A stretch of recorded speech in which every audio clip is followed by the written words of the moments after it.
चले, आज जो मीटर पढ़ोगे वो पढ़ोगे, एरर पढ़ना आपको, एरर यानी कि त्रुटि पढ़नी है आपको। मोटर, सॉरी मोटर में क्या, मोटर पढ़ाते हैं इसलिए त्रुटि पढ़ोगे मीटर में। मीटर में होने वाली त्रुटि या गलती किसको बोलते हैं? किसी मीटर द्वारा, किसी मीटर द्वारा मापा गया मान तथा वास्तविक मान, मापा गया मान तथा वास्तविक मान का अंतर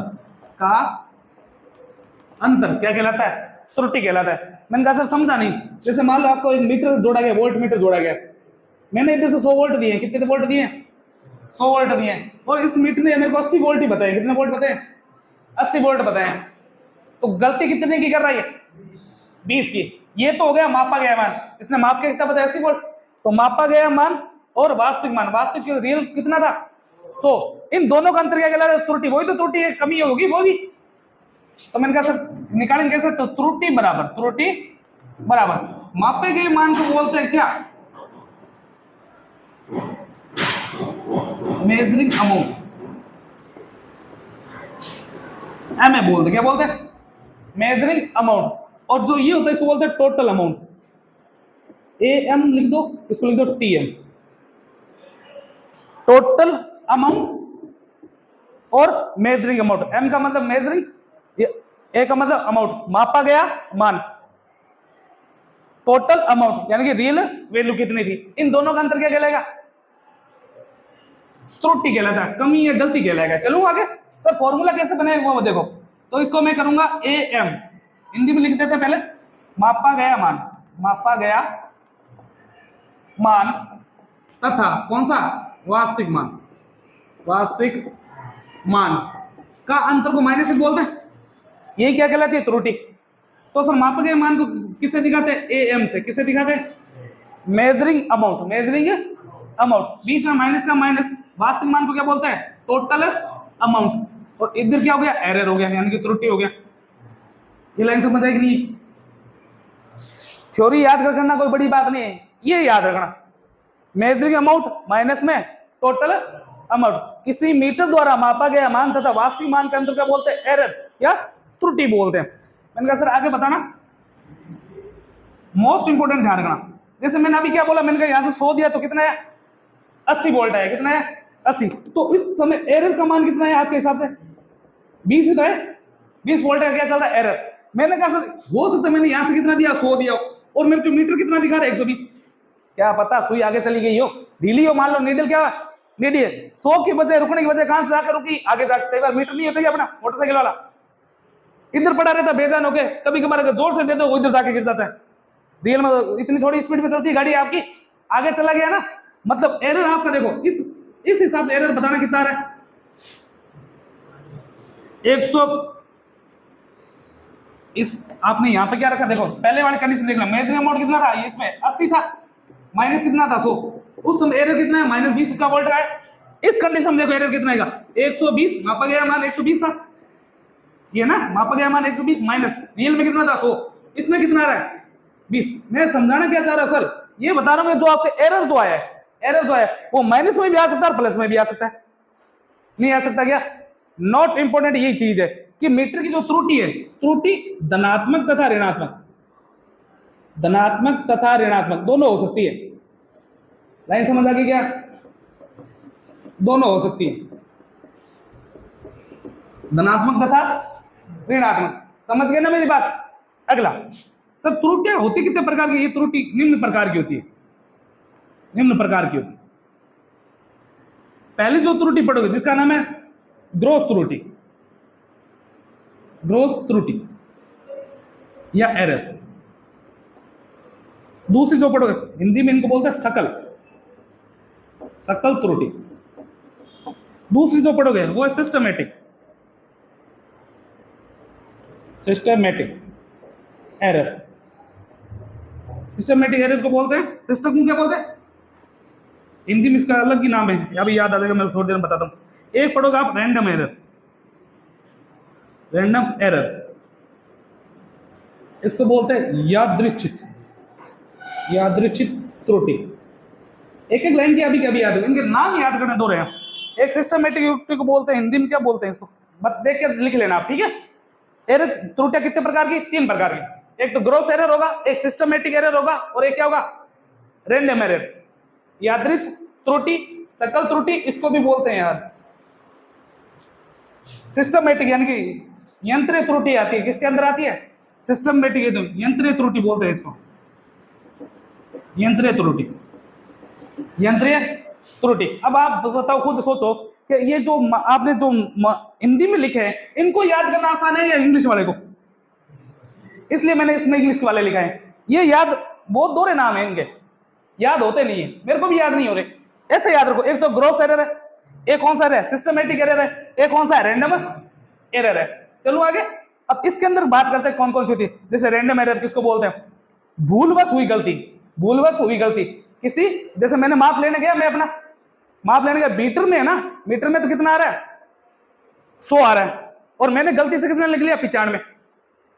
गलती से क्या लिख लिया मैंने, मतलब मानवीय भूल के कारण, मतलब व्यक्ति के भूल के कारण हुई गलती क्या कहलाती है, ग्रॉस एरर कहलाती है, ग्रॉस एरर कहलाती है। सिस्टमेटिक खुद 3 प्रकार की, आगे बताऊंगा। एक रैंडम एरर है, वे एरर जिसको ठीक नहीं किया जा सकता, जिसको ठीक नहीं किया जा सकता। एक के बारे में अच्छे से पढ़ाता हूं, दोबारा देख लो फिर चलते हैं। पहले सबसे पहले तो ये देखो, इसके बारे में दोबारा से बताता हूं, चले गया सर, आ जाओ। अगली जो अपने जो एरर थे, कितने प्रकार के एरर थे, 3 प्रकार की त्रुटि थी। पहली कौन सी थी, ग्रॉस थी, पहली कौन सी थी, ग्रॉस एरर, एरर। पहले इसके बारे में पढ़ते हैं। ग्रॉस एरर किसको बोलते हैं, मानवीय भूल के कारण, मानवीय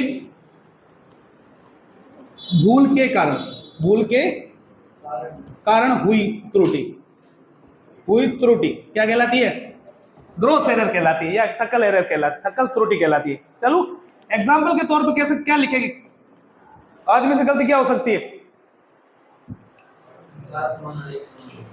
गलती से क्या ले लिया आपने, पाठ्यांक गलत ले लियो, पाठ्यांक गलत, पाठ्यांक लेते समय त्रुटि, पाठ्यांक लेते समय त्रुटि, लेते समय त्रुटि। जैसे पाठ्यांक ले रहे उस समय क्या होगी, गलती होगी, किसी का फोन आ गया बीच में, लिखना कुछ था, लिख कुछ दिया, तो मानवीय भूल के कारण हुई वो, मीटर की तो गलती नहीं थी, मीटर ने तो सही बताया, अपन ने गलत लिख दिया, इसका मतलब क्या, मानवीय भूल के कारण किसमें आएगी, ग्रॉस एरर। दूसरा जो एरर है वो कौन सा था, systematic, systematic, systematic error, systematic error. ये खुद 3 प्रकार की होती है। उससे पहले ना, चलो ये करवा देता हूं, ये खुद 3 प्रकार की होती है, जिसमें पहली जो पढ़ोगे जिसका नाम है system error, system error, error. System का मतलब जो यंत्र है, यंत्र का मतलब समझ गए, जो मीटर है उसमें क्या हो चुकी है, कुछ गड़बड़ हो चुकी है, मापक यंत्र में, मापक यंत्र के कारण, यंत्र के कारण हुई गलती, हुई गलती या त्रुटि, हुई त्रुटि, त्रुटि क्या कहलाती है, सिस्टम एरर। भाई सिस्टम ही क्या है, इसका खराब है, नाम में छुपा ना आंसर, सिस्टम एरर, मतलब सिस्टम में क्या हो चुकी है, त्रुटि हो चुकी है। जैसे एग्जांपल दिया था ना, एग्जांपल के तौर पर क्या पूछेगा, एग्जांपल के तौर पर क्या होगा, जैसे पॉइंटर का शून्य पर ना होना, पॉइंटर का शून्य पर नहीं होना, नहीं होना, कौन सा दोष कहलाता है, कौन सी त्रुटि आती है, सिस्टम एरर। और कई बार अपन पेचकस लेकर नहीं करते कि ऊपर नीचे स्क्रू ड्राइवर लेके जीरो पे लेके आए उसको, जीरो पे, कई बार क्या होता है, जीरो से हल्का सा ऊपर हो जाती है, तो मीटर की गलती है, आनी कितनी चाहिए, ज्यादा आ जाएगी। अगला एक और क्या हो सकता है, पॉइंटर का मुड़ा होना, पॉइंटर का मुड़ा होना। कई बार क्या होता है, पॉइंटर जो आपकी जो बीच में जो नीडल लगी वो कई बार क्या हो जाती है, मुड़ जाती है, और मोटरसाइकिल में क्या हो जाती है, टूट जाती है, नहीं टूट जाती। इससे क्या पाठ्यांक गलत नहीं हो जाएगा, सिस्टम ही तो खराब हुआ उसका। तो सिस्टम के कारण हुई गलती क्या कहलाती है, सिस्टमेटिक एरर कहलाती है। तो ये इंपॉर्टेंट है, ध्यान रखना। पॉइंटर का शून्य पर न होना कौन सी त्रुटि कहलाता है, पॉइंटर का शून्य पर न होना कौन सा त्रुटि कहलाता है, सिस्टम एरर कहलाते हैं। फिर सिस्टमेटिक के अंदर जैसे ये इसको ए मान लो आप, दूसरी बी, इसी का दूसरा भाग है, इसको बोलते एनवायरमेंट, एनवायरमेंट एरर, एनवायरमेंट में एरर, एनवायरमेंट को क्या बोलते हैं? पर्यावरण त्रुटि। हिंदी में बोलेंगे पर्यावरण त्रुटि। मतलब क्या होगा सर? पर्यावरण के परिवर्तन के कारण, परिवर्तन के कारण जैसे सर कभी ताप ज्यादा हो जाता है, कभी दाब ज्यादा हो जाता है। अगर मान लो गर्मी ज्यादा पड़ रही है तो मीटर क्या होगा? गर्म ज्यादा होगा, नहीं होगा क्या? उसके कारण भी त्रुटि में क्या आ जाती है? गलती आ जाती है। तो पर्यावरण के कारण उत्पन्न त्रुटि क्या कहलाती है? एनवायरमेंट एरर कहलाती है। जैसे कार के एक मीटर है, ठंडी अवस्था में तो वो क्या कर रहा है? सही से काम कर रहा था, लेकिन जैसे ही वो गर्म होता है उसका पाठ्य क्या हो जाता है? कम हो जाता है। कौन सी त्रुटि कहलाएगी? गर्म हुआ ना तो कौन सी कहलाएगी? एनवायरमेंट यानी कि पर्यावरण है। तीसरी सी जो पढ़ोगे सिस्टमेटिक के अंदर, तीसरी इसका नाम है ऑब्जर्वेशन।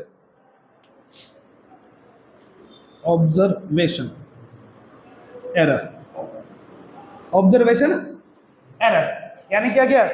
जानबूझकर की गई गलती, जानबूझकर की गई गलती क्या कहलाती है? ऑब्जर्वेशन। हिंदी में इसको बोलते हैं प्रेक्षण। आपको इंग्लिश में याद रखना कौन सा? ऑब्जर्वेशन एरर क्या कहलाती है? मैंने जानबूझ के क्या ले ली है? गलती कर दी है। चलूं आगे, वो कौन सी कहलाएगी? ऑब्जर्वेशन। इसके अंदर अपन क्या लेते हैं? पाठ्य जानबूझ के गलत ले लेते हैं, कनेक्शन गलत कर दिए जानबूझ के, वो सारे किस में आएंगे? ऑब्जर्वेशन में। कहने का मतलब है ये सारी चीजें ना याद हो जाएगी आपको, कोई बड़ा कारण नहीं है, लेकिन इसके जो नाम है ना त्रुटि, वो याद होना जरूरी है। जैसे पहली तो ग्रोथ तो सीधा ही याद होगी, क्या होगी? मानवीय भूल के कारण होगी, वो तो कौन सी है? ग्रोथ एरर है। उसके बाद सिस्टमेटिक जो एरर है वो खुद 3 प्रकार की है। पहली कौन सी आएगी? System error. सिस्टम यानी कि सिस्टम के अंदर क्या आ चुकी है? गड़बड़ी आ चुकी है, मतलब मापक यंत्र के अंदर क्या है? गड़बड़ी। दूसरे एरर क्या आ जाएगा? एनवायरमेंट, पर्यावरण के कारण, ताप दाब के कारण क्या आ जाती है? त्रुटि, वो एनवायरमेंट होगी। ऑब्जर्वेशन यानी कि अपन प्रेक्षण, जानबूझ कर की गई गलती। इंपॉर्टेंट है, ध्यान रखना। जानबूझ कर की गई गलती क्या कहलाती है? ऑब्जर्वेशन गलती कहलाती है या त्रुटि कहलाती है। लास्ट जो बची है उसका नाम है कौन सा एरर बचा था? Random error. इसको 3 नंबर बोलेंगे, रैंडम एरर। रैंडम एरर वह त्रुटि जिसे ठीक नहीं किया जा सकता,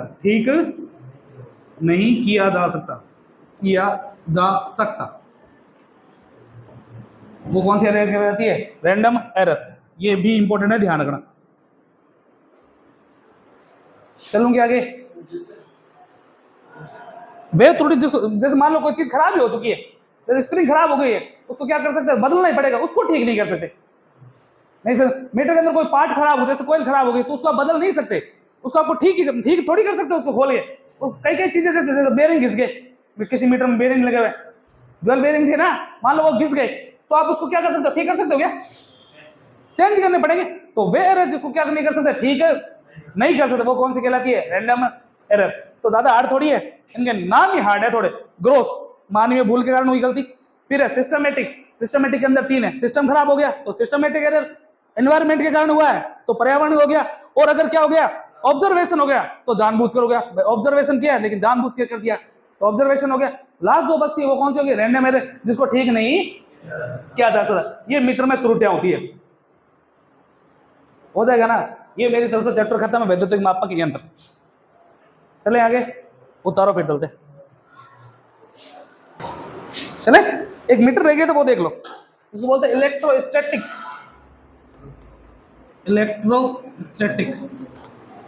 एक मीटर, इलेक्ट्रोस्टैटिक मीटर। चले, खाली इसकी डेफिनेशन याद रखो। ये मीटर निम्न आवर्ती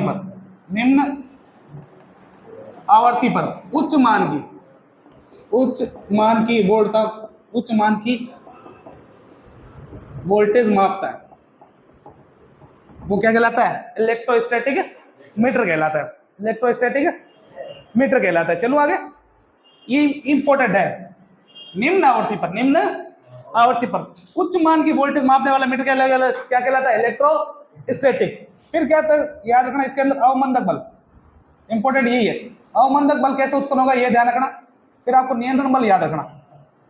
नियंत्रण बल, ये दोनों इंपॉर्टेंट है। अभी तक आपने द्रव घर्षण प्रणाली का यूज देखा था भाई, डैम्पिंग टॉर्क था ना, उसकी 3 विधियां थी, वायु, द्रव और एडी। द्रव का कहीं पे प्रयोग देखा था क्या? ये एकमात्र मीडियम जिसमें अवमंदक बल कौन सी विधि प्रयोग होती है? द्रव घर्षण प्रणाली से। अवमंदक बल कैसे उत्पन्न होगा? इसलिए मैंने कहा था एक बार बताएंगे। चले, नियंत्रण बल इसमें उपयोग होती है स्प्रिंग विधि, स्प्रिंग विधि। और काम किसी प्रकार का रखना, ये मीटर कौन सा मीटर है? ये इलेक्ट्रोस्टैटिक मीटर। ये मीटर एसी तथा डीसी, एसी तथा डीसी दोनों पर काम करता है, एसी तथा डीसी दोनों पर कार्य करता है, दोनों पर कार्य करता है। चले, अब कुछ एक नई चीजें बताना चाह रहा हूं, वो ध्यान से पढ़ना। ये मीटर तो क्या है, जो क्या करता है? निम्न आवृत्ति पर क्या करता है? उच्च मान की वोल्टेज मापता है। अगर आपको ये बोला जाए कि उच्च आवृत्ति पर, उच्च आवृत्ति पर निम्न मान की वोल्टेज मापने वाला यंत्र, क्वेश्चन ध्यान से देखना। ऊपर वाला तो क्या था? उच्च आवृत्ति पर, सॉरी निम्न आवृत्ति पर उच्च वोल्टेज है। यहां पर फ्रीक्वेंसी क्या है? ज्यादा है, वोल्टेज क्या है? कम। जैसे इसका उल्टा नहीं हो गया क्या? उच्च आवृत्ति पर निम्न मान की वोल्टेज मापने वाला यंत्र क्या कहलाता है? PMMC, permanent magnet moving coil. पढ़ चुके अपन है, परमानेंट मैग्नेट मूविंग कॉइल। अगर आपको बोला जाए कि निम्न आवृत्ति पर उच्च मान की धारा मापने वाला यंत्र, ये क्या होता है? ये कहलाता है तापीय यंत्र। ये भी कर चुके हैं, थर्मोकपल और किए थे ना। अगला, और ये तो था ही, कौन सा? निम्न आवृत्ति पर उच्च वोल्टेज। कंफ्यूजन वाले हैं, ध्यान देना। उच्च वोल्टेज मापने वाला यंत्र क्या कहलाता है? Electrostatic meter, electrostatic volt meter कहलाता है। चले, तो ये तीनों चीजें इंपॉर्टेंट है। और एक ये जानना, अवमंदक बल की द्रव घर्षण प्रणाली कौन से मीटर में प्रयोग होती है? इलेक्ट्रोस्टैटिक वोल्ट मीटर में होती है। चलो आगे। इलेक्ट्रोस्टैटिक मीटर क्या करता है? निम्न आवृत्ति पर उच्च वोल्टेज मापता है, इलेक्ट्रोस्टैटिक मीटर। अगर आपको बोल दे कि उच्च आवृत्ति पर निम्न वोल्टेज मापता है, तो कौन सा है? PMMC। अगर आपको बोले कि निम्न आवृत्ति पर उच्च धारा मापना है, तो तापीय यंत्र है। चलो आगे, ध्यान से पढ़ना, ये चीजें तीनों की तीनों इंपॉर्टेंट है। देख लो, फिर चलते हैं।